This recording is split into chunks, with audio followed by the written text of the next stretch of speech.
Assalamualaikum warahmatullahi wabarakatuh. Perkenalkan, nama saya Agung Satrio Budi. Saya berasal dari kampus Universitas Sambumi Ruwayurai. Di sini saya akan menjelaskan tentang manajemen strategik, yaitu manajemen strategik adalah serangkaian dua perkataan yang terdiri dari kata manajemen dan strategi, yang mana masing-masing memiliki pengertian tersendiri yang setelah dirangkai menjadi satu, terminologinya berubah dengan memiliki pengertian tersendiri pula. Dalam perekonomian global yang memungkinkan pergerakan barang dan jasa secara bebas di antara berbagai negara, perusahaan-perusahaan terus ditantang untuk semakin kompetitif. Banyak dari perusahaan yang telah meningkatkan tingkat kompetisinya ini menawarkan produk kepada konsumen dengan nilai yang lebih tinggi, dan hal ini sering menghasilkan laba di atas rata-rata. Menurut Michael Porter, manajemen strategi adalah suatu yang membuat perusahaan secara keseluruhan berjumlah lebih dari bagian-bagian, dengan demikian ada unsur sinergi di dalamnya. Hal ini terdapat beberapa karakteristik dari manajemen strategi, antara lain manajemen strategi diwujudkan dalam bentuk perencanaan berskala besar, dalam arti mencakup seluruh komponen di lingkungan sebuah organisasi atau masyarakat. Yang kedua, rencana strategi berorientasi pada jangkauan masa depan, sedangkan rencana operasionalnya ditetapkan untuk setiap tahun atau setiap 5 tahunnya.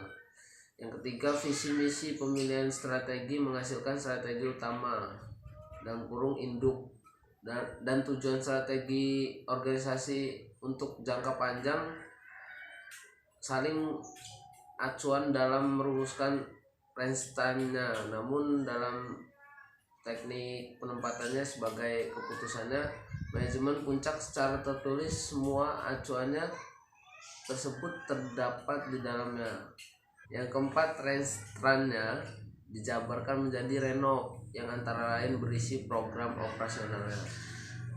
Dan yang kelima, yang terakhir, penetapan range time dan renov harus melibatkan manajemen puncak atau pemimpin, karena sifatnya pemimpin itu sangat mendasar dalam pelaksanaan seluruh misi-misi organisasi. Di dalam manajemen strategi, beberapa faktor tersebut antara lain adalah ukuran besar organisasinya. Gaya manajemen dari pemimpin tuh kompleksitasnya, lingkungan ideologi, sosial politik, sosial ekonomi, sosial budaya, termasuk kependudukan, peraturan pemerintah akan ada dalam manajemen strategi tersebut.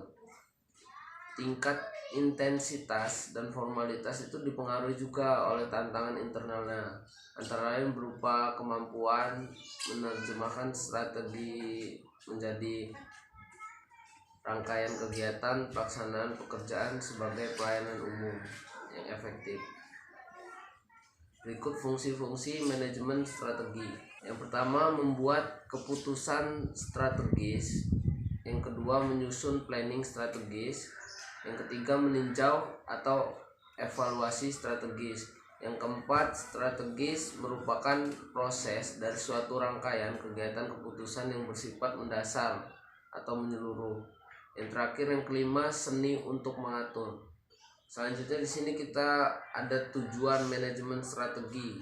Menurut Suwandianto 2010, terdapat 4 tujuan manajemen strategi, yaitu memberikan arah pencapaian tujuan organisasi. Dalam hal ini, manajer strategi harus mampu menunjukkan kepada anggotanya. Yang kedua, membantu memikirkan kepentingan berbagai pihak. Organisasi atau perusahaan harus mempertemukan kebutuhan berbagai pihak, pemasok, karyawan, pemegang saham, pihak perbankan, dan masyarakat luas lainnya. Yang ketiga, mengantisipasi setiap perubahan secara merata. Manajemen strategi memungkinkan eksekutif puncak untuk mengantisipasi perubahan dan menyiapkan pedoman untuk anggotanya. Yang keempat, berhubungan dengan efisiensi dan efektivitas efektivitas, tanggung jawab seorang manajer bukan hanya mengkonsentrasikan terhadap kemampuan atas kepentingan efisiensinya, tetapi hendaknya juga mempunyai perhatian yang serius agar bekerja keras melakukan suatu secara lebih baik dan efektif. Selain itu ada juga proses manajemen strategi. Antara lain pertamanya itu satu, menetapkan arah dan misi organisasi, yang mana setiap organisasi pasti mempunyai visi dan misi dan tujuan.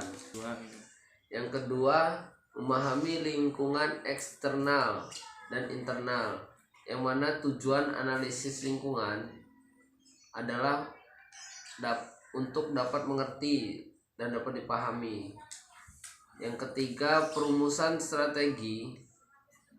Perumusan strategi melibatkan menetapkan serangkaian tindakan yang mana tempat guna mencapai tujuan perusahaan. Strategi ini meliputi SWOT, yang mana SWOT itu adalah pendekatan ini menyimbangkan kekuatan, kelemahan internal organisasi dengan peluang dan ancaman lingkungan eksentasi organisasinya. Mungkin itu saja yang bisa saya sampaikan, kurang lebihnya saya mohon maaf. Wassalamualaikum warahmatullahi wabarakatuh.